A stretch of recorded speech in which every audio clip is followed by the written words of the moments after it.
இயேசு கிறிஸ்துவில் எனக்கு பிரியமான சகோதர சகோதரிகளே, இன்றைக்கு ஆண்டவர் இயேசு கிறிஸ்து தன்னுடைய ஊரில் இருக்கின்றார்.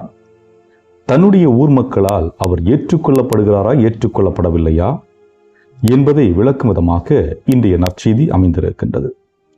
ஆகவே அந்த மக்கள் இயேசுவின் மீது நம்பிக்கை கொண்டார்களா இல்லையா, நாம் அவர் மீது நம்பிக்கை கொள்ள வேண்டுமா என்ற சிந்தனையின் அடிப்படையில் இன்று சிந்திக்க இருக்கின்றோம். ஆகவே முதலில் இறை வார்த்தைக்கு செவிமடுப்போம். அதன் பிறகு விவிலிய விளக்கத்தையும் இறுதியாக ஜெபத்துடன் நாம் முடித்துக்கொள்வோம். மத்தேயு எழுதிய தூய நற்செய்தியிலிருந்து வாசகம், அதிகாரம் 13, இறை வார்த்தைகள் 54 முதல் 58 முடிய. அக்காலத்தில் இயேசு தமது சொந்த ஊருக்கு வந்து அங்குள்ள தொழுகை கூடத்தில் அவர்களுக்கு கற்பித்தார். அதை கேட்டவர்கள் வியப்பில் ஆழ்ந்தார்கள். அவர்கள், எங்கிருந்து இந்த ஞானம் இவருக்கு வந்தது? எப்படி இந்த வல்ல செயல்களை செய்கிறார்? இவர் தச்சருடைய மகன் அல்லவா? இவருடைய தாய் மரியா என்பவர் தானே?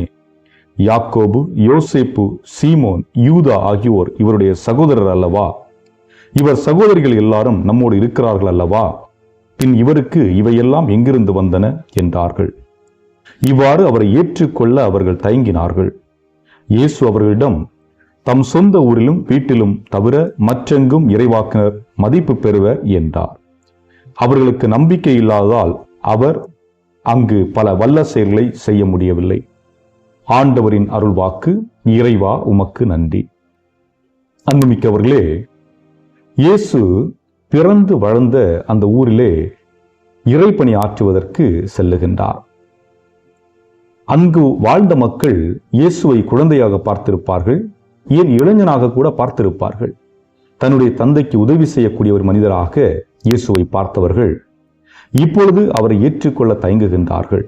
காரணம், இந்த நபரை நான் பார்த்திருக்கிறேன், இவன் இளைஞனாக குழந்தையாக இங்கே தான் சுற்றி கொண்டிருந்தான், இவனை பற்றி எனக்கு நன்கு தெரியும், இவன் எப்படி இறை வார்த்தையை போதிக்கக்கூடிய ஒரு நபராக மாற முடியும் என்ற சந்தேகங்களும் அந்த மக்கள் உள்ளத்திலே துளிர ஆரம்பிக்கின்றன. ஆகவே இயேசு தன்னுடைய சொந்த ஊரில் சென்று இறை வார்த்தையை போதித்த பொழுதும் அல்லது புதுமைகளை நிகழ்த்த முற்பட்ட பொழுதும் அவர்களால் ஏற்றுக்கொள்ள முடியவில்லை. ஆனால் அதே வேளையிலே அவர்கள் இயேசுவை பார்க்கிறார்கள், சந்திக்கின்றார்கள், இயேசு செய்த புதுமைகளை எல்லாம் கேட்கின்றார்கள், கேள்விப்பட்டார்கள். அவருக்கு ஞானம் இருக்கிறது, ஆற்றல் இருக்கிறது, வல்லமை இருக்கிறது என்று மற்றவர்கள் சொல்ல கேள்விப்பட்டார்கள். ஒரு சிலவற்றை பார்க்கின்றார்கள், ஆனால் நம்பிக்கையற்ற நிலையில் இருக்கின்றார்கள், ஏற்றுக்கொள்ள தயங்குகின்றார்கள். ஏன் இந்த நிலையை நம்முடைய இல்லங்களிலும் நம்முடைய ஊர்களிலும் இருக்கும். நம்முடைய வீட்டில் ஒரு மருத்துவரோ ஒரு இன்ஜினியரோ அல்லது படித்த ஒரு நபரோ இருக்கின்றார் என்றால் அவர்கள் குரலுக்கு நாம் செவி கொடுப்பதில்லை.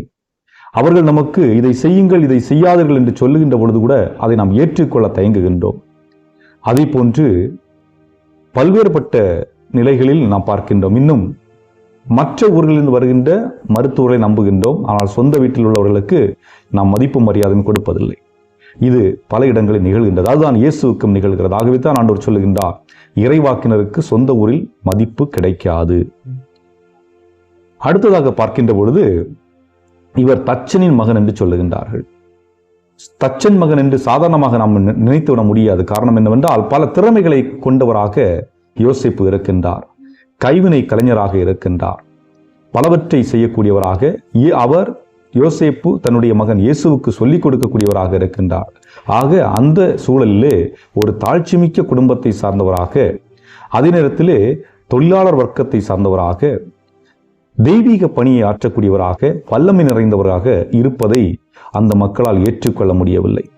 ஒரு சாதாரண தச்சனின் மகன் எப்படி இறைப்பணி ஆற்ற முடியும்? இவர் தலைமை குருவும் இல்லை, இறைவாக்கினரும் இல்லை. அப்படி இருக்க நாங்கள் எப்படி ஏற்றுக்கொள்வதென்று ஏற்றுக்கொள்ள மறுக்கின்றார்கள், நம்பிக்கை கொள்ள மறுக்கின்றார்கள். ஆகவே இயேசுவால் அங்கே புதுமைகளை நிகழ்த்த முடியவில்லை. இப்பொழுது நாம் என்ன செய்ய வேண்டும் என்றால், இயேசுவின் மீது நம்பிக்கை கொள்ள வேண்டும். எதன் மீது நம்பிக்கை கொள்ள வேண்டும்? அவருடைய பிறப்பின் மீது நம்பிக்கை கொள்ள வேண்டும், அவர் வளர்ந்த விதத்தின் மீது நம்பிக்கை கொள்ள வேண்டும், அவருடைய வார்த்தையின் மீது நம்பிக்கை கொள்ள வேண்டும், அவருடைய செயலின் மீது நம்பிக்கை கொள்ள வேண்டும், அவர் மரித்தார் உயிர்த்தார் என்பதன் மூலம் நம்பிக்கை கொள்ள வேண்டும். இன்றும் பலவற்றை நாம் நம்ப வேண்டும். நம்பிக்கையோடு வாழுகின்ற பொழுதுதான் ஆண்டவர் இயேசு கிறிஸ்துவனுடைய வல்லமையை, அவருடைய ஆற்றலை நம்முடைய உடலிலும் நம்முடைய உள்ளத்திலும் நாம் உணர முடியும். ஆகவே அன்புக்குரியவர்களே, இந்த நற்செய்தியிலே இறுதி பகுதியிலே பார்க்கின்ற பொழுது ஆண்டவர் இயேசு சொல்லுகின்றார், அவர்களுக்கு நம்பிக்கை இல்லாதால் அவர் அங்கு பல செயல்களை செய்வது முடியவில்லை. நம்முடைய வாழ்விலும் நம்பிக்கை இல்லை என்றால் இறைவனால் நம்முடைய வாழ்வில் புதுமைகளை நிகழ்த்த முடியாது. நாம் பல நேரங்களில் ஆலயங்களுக்கு சென்று, ஆண்டவரே எனக்கு அந்த ஆற்றலை கொடுங்கள், இந்த ஆற்றலை கொடுங்கள், அந்த வல்லமையை கொடுங்கள், சக்தியை கொடுங்கள் என்று வேண்டுகின்றோம். ஆனால் நம்பிக்கை இருக்கிறதா? நம்பிக்கை இருந்தால் மட்டும்தான் நிகழும் என்பதற்கு இது ஒரு அடையாளம். ஆக இயேசுடைய வல்ல ஆற்றலும் செயலும் நம்முடைய வாழ்வில் நிகழ வேண்டும் என்றால் நாம் நம்பிக்கை கொண்டவர்களாக வாழ்வோம். இந்த நாளை இனிதாக நம்பிக்கையோடு ஆரம்பிப்போம். என்றும் வாழும் இல்லாமல்ல இறைவா, பல்வேறு காலகட்டங்களிலே நாங்கள் இந்த உலகம் முன்னேற்றம் அடைந்து கொண்டிருந்தாலும் பல்வேறுபட்ட அறிவியல் முன்னேற்றங்கள், கண்டுபிடிப்புகள் நிகழ்ந்து கொண்டிருக்கின்ற இந்த வேளையிலே அவற்றின் மீது நம்பிக்கை வைக்கின்றோமே ஒழிய உம்மீது நம்பிக்கை குறைந்த நிலையில் இருக்கிறது.